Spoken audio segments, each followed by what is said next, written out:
In a previous lesson, we learnt about how buildings play a major role in informing us about the rich history and legacy of the Indian subcontinent. In this lesson, we will now focus on another aspect of the history and legacy that we boast of. That is to say, we will focus on the books that were written in ancient and medieval times in the Indian subcontinent. So, let us now begin this very fascinating exploration and get introduced to the books that were written around this time. Here we can see when Lord Rama and his army reached the ocean across which was situated the island of Sri Lanka, the army of monkeys now built a floating bridge with stones, and supposedly these stones were not to sink because these had the name of Lord Rama written on them. Now, from where do we get to know this story about Lord Rama and how he crossed the Indian Ocean with the help of the army of monkeys? Well, we get to know this from the Hindu epic Ramayana. In this regard, the question that we need to ask is that, what are epics? Now, epics are large and grand narratives. These are written in the forms of poems. Now, what do these epics deal with? These epics mostly recount heroic accounts and other events that are of cultural and social significance. Now, these epics are interspersed with different scenes. These also contain different kinds of dialogues, and all these together make these epics one of its kind. Now, these epics constitute both fascinating and very important literary sources. And when we come to the epics that were written in the Indian subcontinent during the ancient times, two very important epics should be considered in the discussion.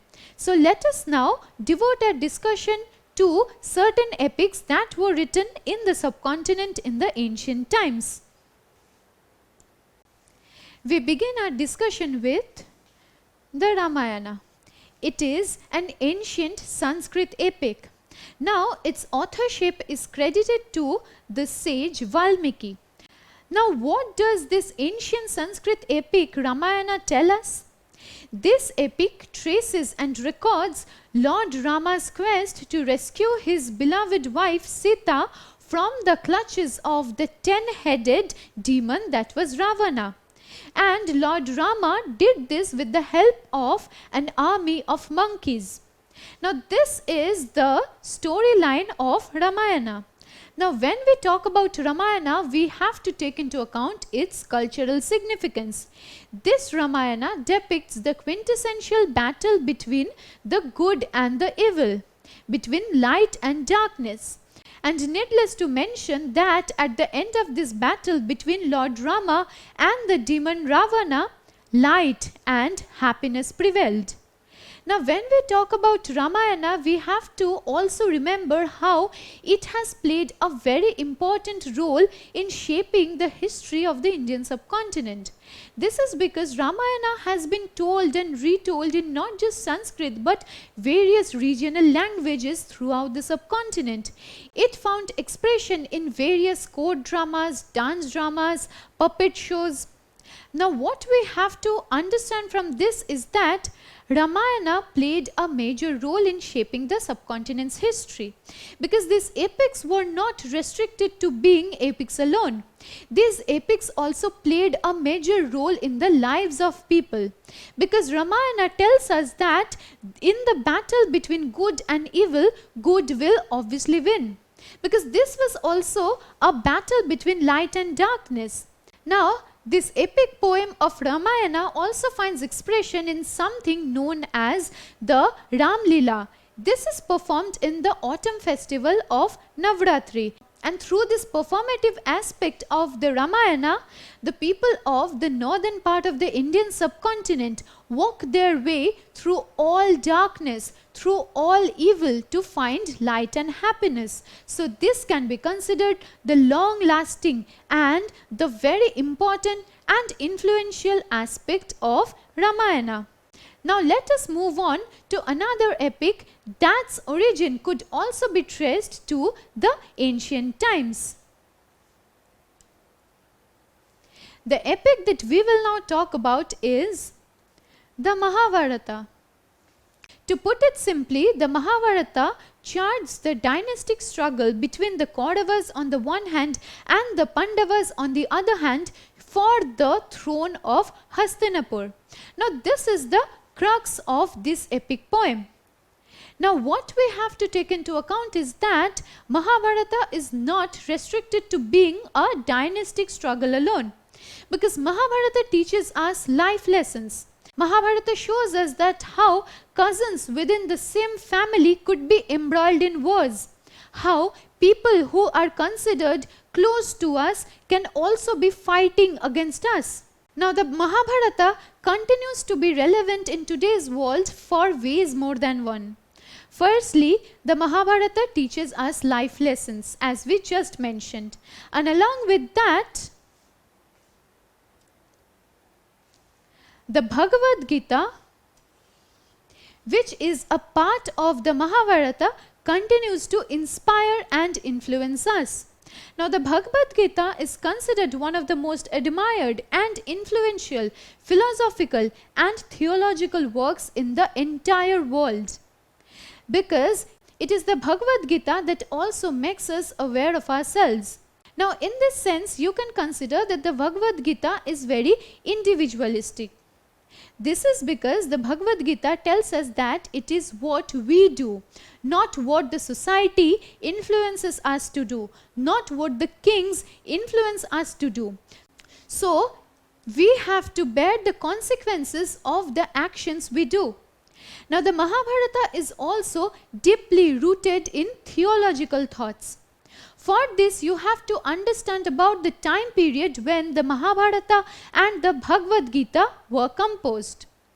Now the Mahabharata and Bhagavad Gita were composed at a time when the moral codes of various Indian civilizations, the codes of righteousness and justice were being thought of. So these now continue to determine our lives in the sense that these implant in us the ideas of good and evil. These also implant in us the moral codes of righteousness. These tell us how to look within ourselves and to be righteous, to be proper human beings. So these can be considered some of the influences that the Bhagavad Gita continues to have in our lives. So can you understand how these Mahabharata and Ramayana were not just literary works? Firstly, these are rooted in Hindu theology, because these are considered very sacred texts among the Hindus. And at the same time, these are also very philosophical in nature. And something philosophical makes us aware of ourselves, makes us aware of our follies, makes us aware of our inadequacies. And it is only when we become aware of our inadequacies that we can try to be better human beings. Now, any discussion on ancient Sanskrit works written in the Indian subcontinent shall remain incomplete without the mention of Kalidasa and his works. Now, Kalidasa was a classical Sanskrit playwright par excellence. He wrote different plays and poems that continue to be relevant even in today's literary studies. Now, when we talk about his works, we should definitely mention Meghduta and Raghuvansam, which are his poems, and Avijnana Shakuntalam, which is one of his most well-known plays. Now, among other works that were composed by Kalidasa, these works are considered to be the great gems and jewels of Indian literature. Now, all this while we talked about literary and theological texts that were written in Sanskrit. But does this make you wonder whether Sanskrit was the only language in which literary texts were written in ancient and medieval India? Most definitely not, because in ancient times literary works were also written in Tamil. Now, about 1800 years ago, Silappadikaram was written by a Jain monk by the name of Ilango. Now, Silappadikaram is considered to be the first Tamil epic. Now, Silappadikaram tells us about the lives of the people who lived back then. Now, what is the story of Silappadikaram? It tells us the tale of a man by the name of Kovalan who lived in a place called Puhar. He fell in love with a courtesan called Madhavi, and in the process he neglected his wife Kannagi. Now, after a while, Kovalan and Kannagi left Puhar and they went to Madurai. After reaching Madurai, the court jeweler of the Pandyan king now inculpated Kovalan of theft, which is why Kovalan was executed. Now, his wife Kannagi was still madly in love with him, which is why she was very enraged by the death of her husband. And for this reason, she now destroyed the city of Madurai. So, as we learned that epics are poems of grand and large proportions. So, here we see how the death of her husband enraged Kannagi to such an extent that she demolished an entire city. Now, while we get to know about this epic story of Kovalan and Kannagi, this epic Silappadikaram also introduces us to Tamil society, polity, values and social lives of the contemporary people. Now, Silappadikaram was followed by its sequel that is known as Manimekalai. Manimekalai is another epic that is also written in Tamil, and it was written around 1400 years ago. Now, this is an anti-love story. It has some of the characters of the previous epic in it. Now, this epic talks about the life of the daughter of Kannagi and Kovalan. Now, all credits and thanks go to those scholars who made the effort to discover these amazing and marvelous pieces of literary works which were unfamiliar or unknown to us even a few hundred years ago. Now, while on the one hand epics were written and those epics were rooted in Hindu mythology, we also have the Puranas. Now, the Puranas were religious texts that were also composed in Sanskrit. Now, the Puranas were orally narrated previously, and from the 2nd century onwards, the Puranas started being composed in written forms. Likewise, the Ramayana and the Mahabharata were also prevalent in the oral tradition before they were written down and compiled around 1500 years ago. So, what do the Puranas mean? Quite literally, the word Purana means old in Sanskrit. Let us now find out what these Puranas or these religious texts deal with. Now, these religious texts called Puranas contained stories of Hindu deities like Vishnu, Shiva, Durga, and on goes this list.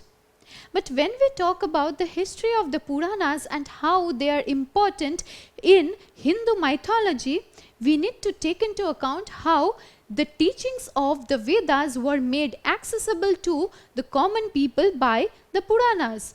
But how did this happen?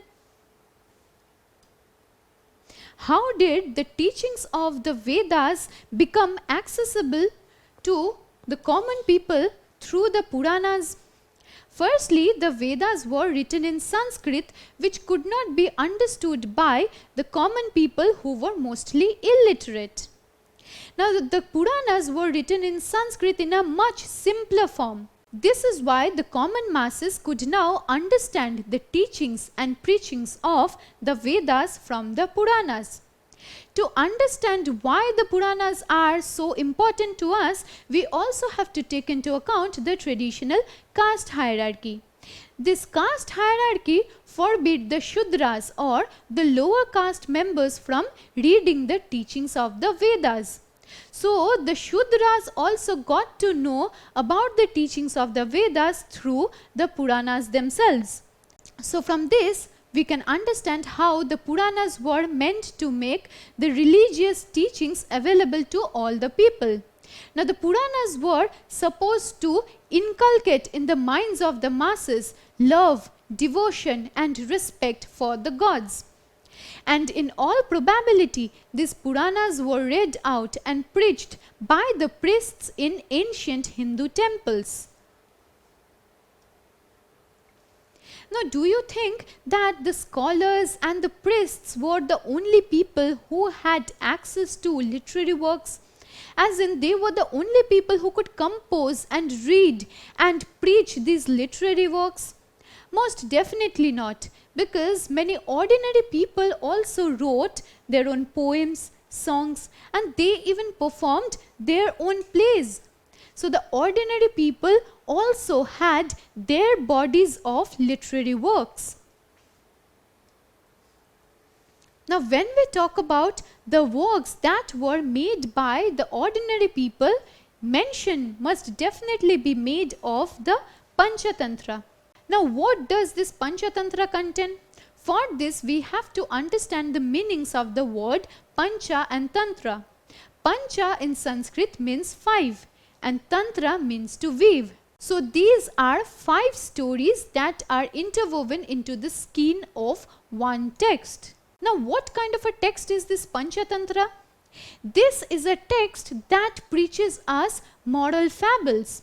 Now these moral fables might sound very childish to you, but remember that these are not as childish as they sound, because these moral fables make us aware of our follies. These moral fables also give us a vision of our lives.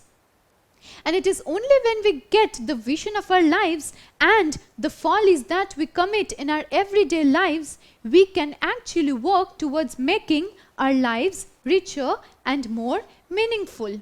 So the Panchatantra that was written by ordinary people should also be taken into account as a very important body of literary work that was produced in ancient India. Now all this while we were talking about texts that pertained to literature. Now do you think that literary texts were the only bodies of works that were composed in ancient and medieval times in the Indian subcontinent? Most definitely not, because the Indian subcontinent was modern and advanced in the truest sense of the term.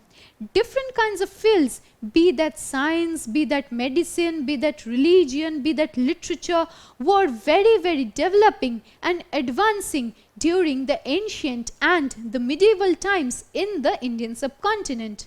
Let us now focus on certain scientific works that were composed in ancient times. Now in today's world, India is popular for ISRO, different IT sectors and so many other companies. Now all these companies are founded on certain principles, certain ideas that were established and invented and discovered thousands of years ago.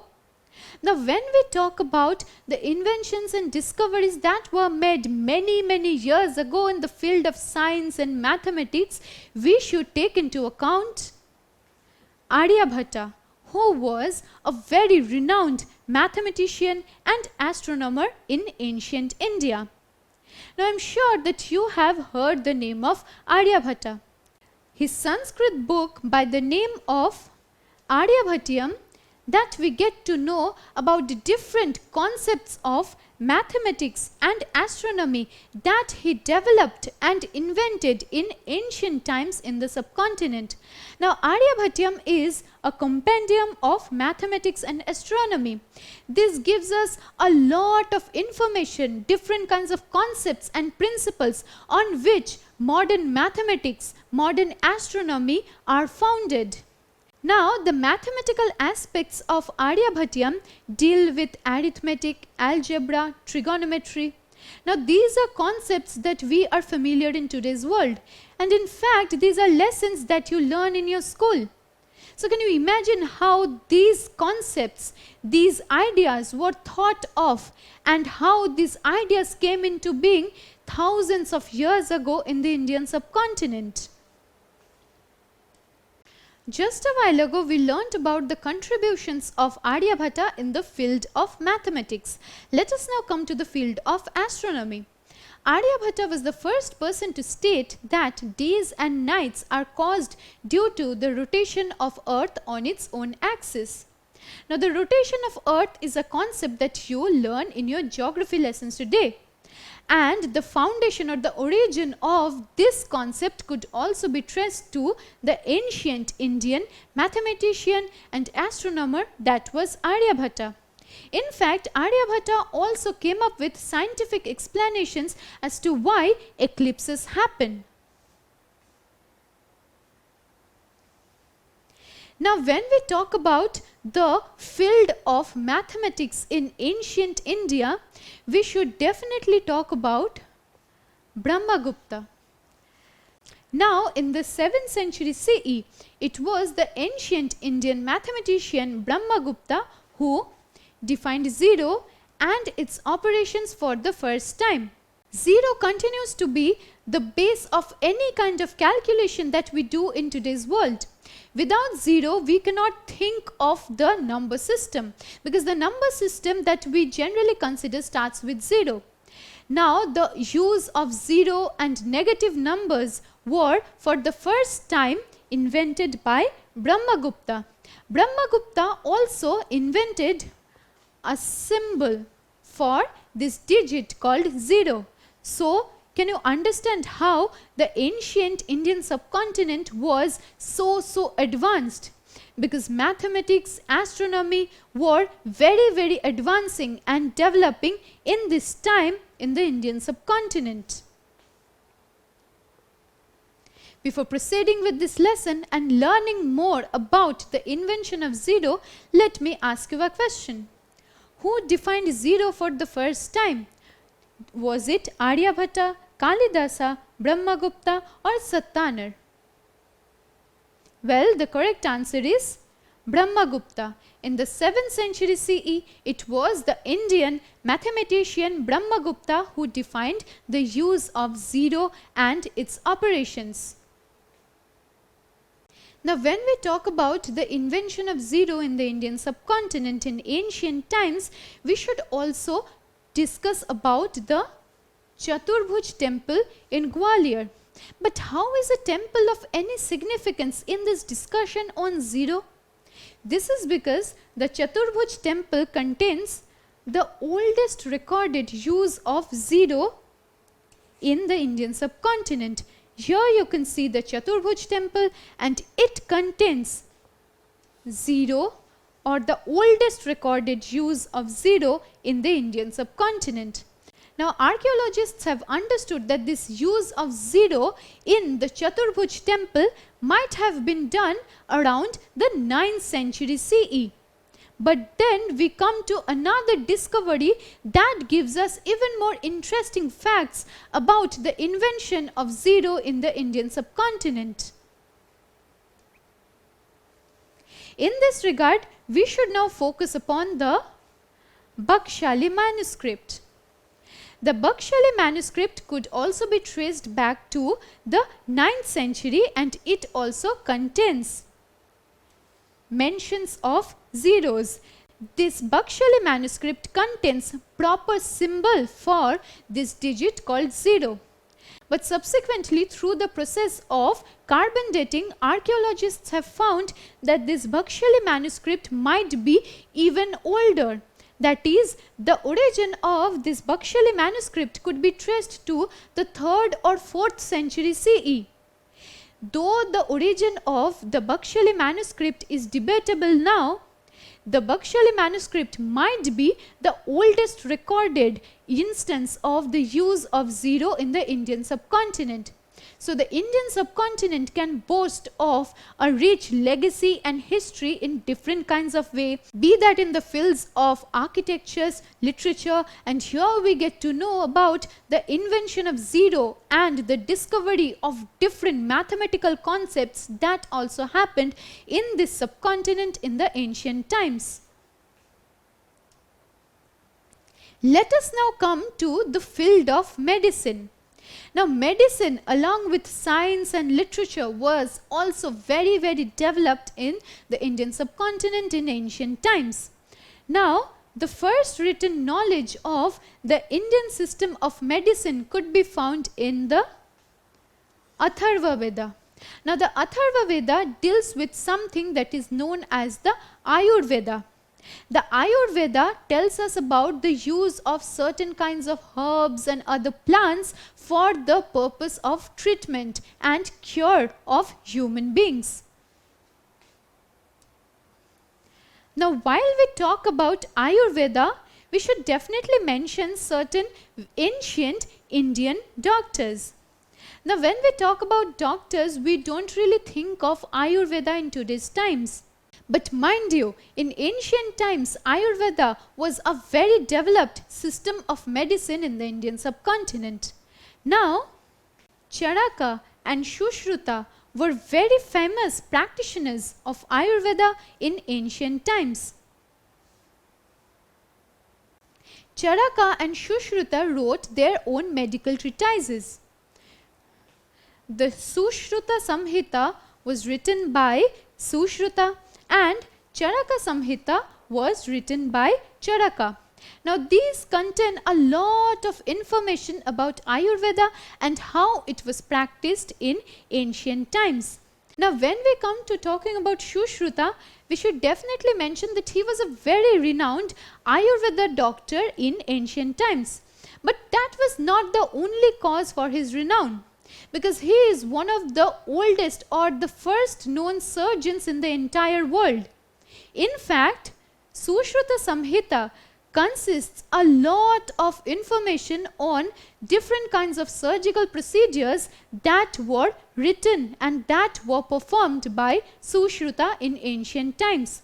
So in no way can we say that India was not very developed in ancient times, because all these factors together establish the development and the growth that happened in the Indian subcontinent in a host of fields. This now brings us to an end of our discussion on the chapter Buildings, Paintings and Books. Now this chapter was very informative in the sense that here we got to know about different kinds of architectures that were built in the Indian subcontinent in ancient and medieval times. In our previous lesson, we learnt about the iron pillar at Mehrauli. We also learnt about the stupas and different Hindu temples that were built in the subcontinent. We know that these tell us about the skills of the craftspersons. But the skills of the craftspersons were not restricted to building these architectures, because they also mastered cave paintings. The cave paintings in Ajanta and Ellora caves, to be very specific, tell us about the adroitness of Indian craftspersons. From there we went on to talking about different kinds of books that were composed in the Indian subcontinent hundreds and thousands of years ago. We focused on a whole host of texts, be that epics like Mahabharata, Ramayana, Silappatikaram and Manumekalai. We also talked about religious texts like the Puranas. But these were not the only things that we focused upon, because we also talked about scientific texts like the Aryabhatyam, or in fact the Charak Samhita and the Sushruta Samhita. All this together tell us that the Indian subcontinent was a hub or a site of developments in different fields.